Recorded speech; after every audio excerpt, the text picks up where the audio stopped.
So, Dragon Age the Veilguard will release this week on October the 31st. The story of Veilguard begins 8 years after the Trespasser DLC for Dragon Age Inquisition.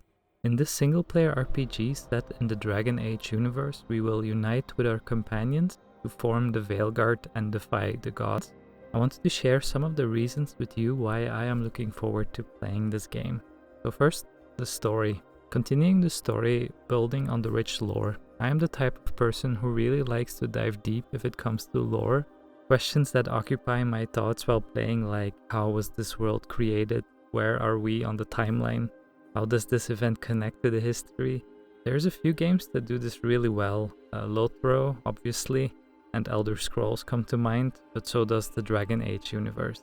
It's just so rich with world building and lore. We could sit here for many hours discussing it, as a matter of fact.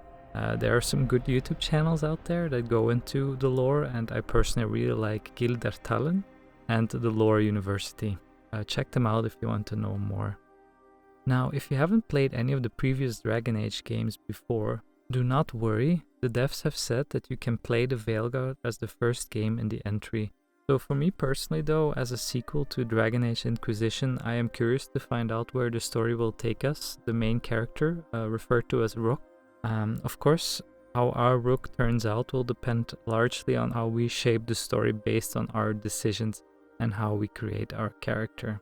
And from what I've seen, the character creator seems pretty in-depth with lots of customization, hairstyle options, and unique options depending on your race, of which we will have the option to choose between 4 races, Elf, Kunari, Human, or Dwarf. You can also pick a backstory for your character, which will give bonuses and will have story implications in terms of who likes and dislikes you and things like that. And of course, there's your class, which you can choose, which are Warrior if you like heavy armor, sword and shield, and two-handed weaponry, Rogue if you like quick movement and using bow and dual swords, or Mage if you enjoy hurling spells, casting from afar, wielding an orb, staff, or blade, with further subclasses and branching skill tree. Side note here is that the Dwarf, however, cannot pick Mage because of lore reasons. From what I've seen in the gameplay footage, combat looks pretty fun. They have departed a bit from the traditional strategical combat, but opted for a more action combat approach to the game. I guess that's a good and a bad thing at the same time. I think it comes down to what you prefer. The 4 core moves that all 3 classes share include jump, dodge, light attack, and heavy attack, which can all be chained together. The player can dodge at any time, even mid-attack, so the combat looks to be pretty fluid. We will have the ability wheel, which pauses the fight for more precise control over your own abilities and those of your companions, and where those tactical RPG elements come into play. Players can use the ability wheel to assign companions to attack specific enemies individually or together. Like in previous games, many of the abilities include some type of coordinating effect and serve as either a primer or a detonator that can result in devastating combo attacks when properly executed with the companions. These ability combos can be set up in the ability wheel. Now, of course, besides fighting, we need a place to hang our hat for some respite. I think BioWare has always done such an amazing job at creating great home bases or hub areas, like the Normandy or Skyhold, for example. Oftentimes you also have little ways to customize these places and make it feel like home.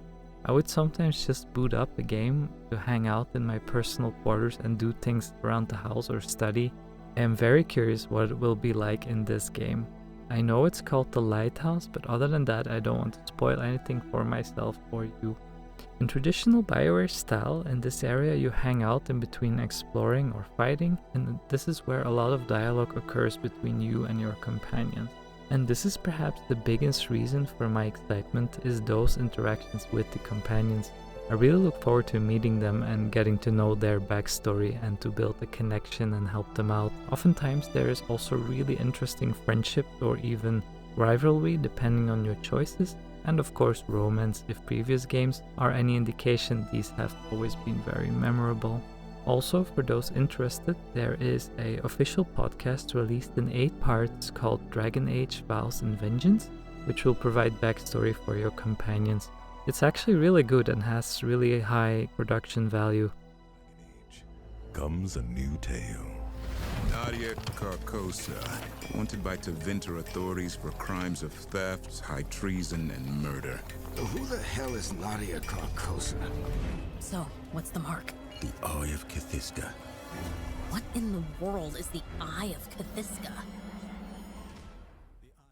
I will link it down below. Then last but not least, how better to tie all the visuals and storytelling together than with music. I am a sucker for soundtracks. I actually like to collect soundtracks on vinyl, and it is a big part of why I love video games, because it gives you a way to experience music in a way not even movies can. So when I heard that two-time Academy Award winner Hans Zimmer and Grammy Award winner Lauren Balfe have co-composed the official soundtrack, I got very excited, and I guess at the same time a little sad that Trevor Morris wasn't on here, or wouldn't be co-creating with them, because he did such a tremendous job before. But yeah, I just can't wait to see how it all comes together. I will link the Spotify main theme, which has been released as the first single from the official soundtrack. Have a listen there.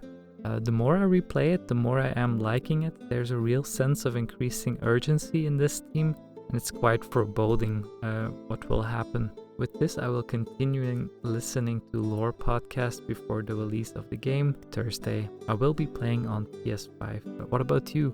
Are you thinking of getting the game? If so, what class will you choose? I will see you all in the next video. Bye.